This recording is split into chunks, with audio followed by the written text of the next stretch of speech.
Let me ask you this. What happens when a woman gives her whole life to save others, but the one time she fails, they call her a witch? Would you forgive them? Or would you become the storm that brings everything down? Long ago, in the village of Nneka, there lived a woman named Nneka. Nneka was not a queen. She was not rich. But in her hands, she carried life. She was the midwife of Nneka village, the woman every family ran to whenever a baby was coming. They said her hands were blessed by Allah, the goddess of the earth. And maybe they were. Because Nneka helped bring over countless babies into this world. Each time a baby cried for the first time, the villagers would shout, "Dealu, Nneka. Thank you, Nneka." She never asked for much. A yam here, a chicken there. But more than anything, Nneka loved the sound of crying babies. It reminded her of her own son, Obina. Her only child. Her husband, Okoro, was a proud hunter. Handsome. Respected. But behind closed doors, he was bitter and jealous of his own wife. He believed he was forgotten, always standing in Nneka's shadow. And in his heart, something dark began to grow. Then one rainy season, everything changed. A woman named Ngozi came to Nneka, her belly big with twins. But something was wrong. The labor was too long. The first child was born. But the second would not come. Nneka did all she could. She cried to the gods. She used all the herbs she knew. She even gave up her payment and stayed the whole night. But in the end, the second baby died. It was the first time Nneka ever failed. And the villagers turned cold. Nneka has lost her power, one man said. She let the baby die, said another. She is not a midwife. She is a witch. Her husband, Okoro, did not defend her. Instead, he said the words that shattered everything. "I always knew she was not normal. A woman who knows too much is dangerous."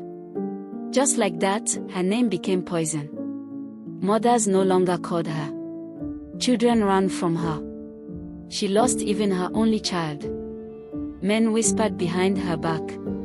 And when her own home was burned, no one helped. Filled with anguish and sorrow, Nneka took what was left of her life and walked into the forest. They said she died there. But they were wrong. She was only just beginning.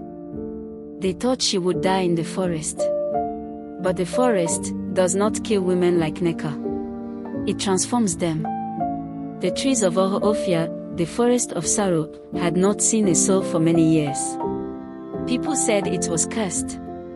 They said spirits whispered in the trees. But Nneka did not fear curses anymore. She walked for days without food. No water. No fire. Only her grief kept her warm. And then, the forest answered. In the middle of the night, she heard a cry. Not a human cry. Not an animal. Something else. She followed the sound, and found a tree glowing with red light. Beneath it lay an old woman, almost a skeleton, wrapped in spider webs and shadows. The woman opened her eyes and whispered, "You are the one I've waited for." She was Ezanwani, the ancient spirit of broken mothers. Long ago, she too was cast out. They called her a witch. They buried her under that tree. But her rage fed the forest. Ezanwani smiled at Nneka and said, "You lost one child. I lost them all. Let me show you how to never feel pain again." And so Nneka stayed in the forest. Not for one moon. Not for two. But for 7 full seasons. She learned to speak with owls. She learned which leaves could stop a heart, and which could restart one. She learned to walk without sound, and to call the spirits by name. Each time she cried, the forest grew darker. Each time she remembered Obina, the wind howled louder. She was no longer Nneka the midwife. She was becoming something else. Something powerful. Back in the village, no one spoke her name anymore.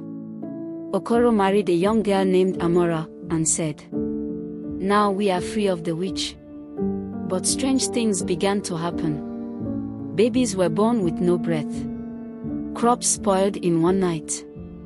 Dreams were filled with a woman's scream. Still, they did not understand. Until the night the baby count reached 199 again. That night, she returned. The village of Nneka slept peacefully that night. But the forest was not asleep. The air grew heavy. The moon turned red. And from the edge of Ohoofia, she came. Not as a woman. Not as flesh and bone. But as a spirit of storm and sorrow. Nneka had returned. She moved like smoke. The dogs did not bark. The guards did not see. But the babies, they cried. Each one, all at once. The people awoke in fear. And on every door, they saw the same thing. A red palm print. The mark of the forgotten mother. That night, the chief's son, barely 5 years old, began to scream in his sleep. He called out, "She's here. The crying woman is here." Then, he stopped breathing. One by one, those who shamed Nneka began to fall. The gossiping women. The men who laughed. Even Okoro's new wife, Amora, she gave birth to a still child, called Aston. Okoro ran into the village square, shouting, "It's her. It's the witch. She has come back." But the elders only looked at him. "We told you to leave her alone," they said. "We warned you. But your pride was too loud." Okoro took his bow and entered the forest alone. He thought he could hunt her like an animal. He thought he was still young and mighty one. But the forest had changed. Now it belonged to her. As he walked, the trees moved. The birds screamed. And then, silence. He turned. And there she was. Floating. Glowing. Her face painted with ash. Her eyes like burning coal. "You gave them my name," she said. "Now I take yours." The next day, they found his body hanging upside down from a tree, eyes wide with terror, his bow snapped in two. The people of Nneka began to panic. Some tried to leave. But they got lost in the forest. Some tried to pray. But the gods were quiet.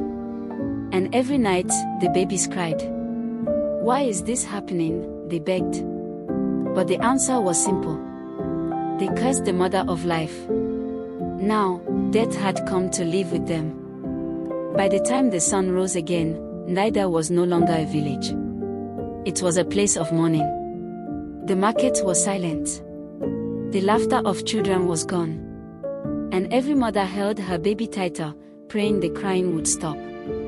But Nneka was not done. Her spirit swept through the land like wind through dry grass. The rivers ran backwards. The trees leaned toward the village, as if watching. And then came the dream. Every villager, old, young, sick, strong, fell into the same sleep. And in that sleep, they stood in the village square. There was a woman there, dressed in ash, crowned in leaves. Nneka. She did not shout. She did not scream. She simply asked, "What did I do to deserve your hate?" No one answered. Then she turned to the chief and said, "You held feast when I saved your daughters. But you gave me fire when I could not save one."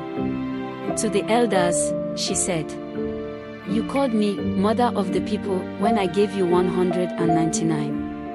But you let them call me witch for one." Then she opened her arms, and the dream turned to fire.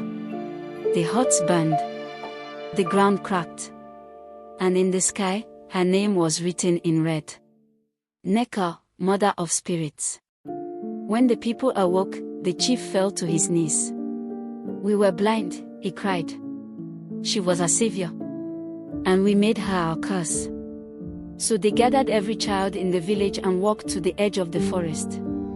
They lit candles.